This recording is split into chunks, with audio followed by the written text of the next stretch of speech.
Staff ఉద్యమానికి ఇక్కడికి వచ్చేసినట్టు గోపిల సూరావు గారికి మరియు పెద్దలకి, టీచర్స్కి, స్టూడెంట్స్ అందరికీ నమస్కారాలు. మరి స్టాఫ్కి మామూలు నుంచి శాలరీస్ లేకుండా ఇబ్బంది పడతారంటే చాలా బాధాకరంగా ఉంది. ఈ కాలేజీ బయట నుంచి వస్తే పెద్ద గొప్పగాను, లోన్కి వెళ్ళి వస్తే డొల్లగాను ఉన్నట్టుగా ఉంది.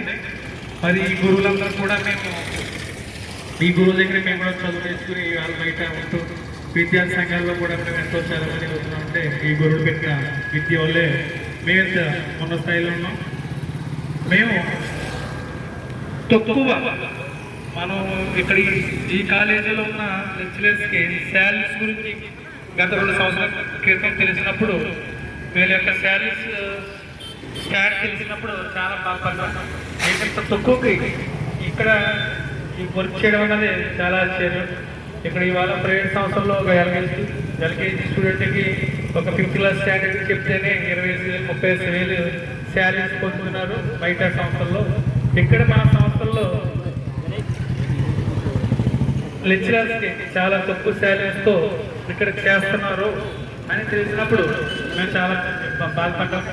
ఆ రోజుల్లో కన్స్యూమర్ సత్యనారాయణ గారితో మాట్లాడుతున్నాం.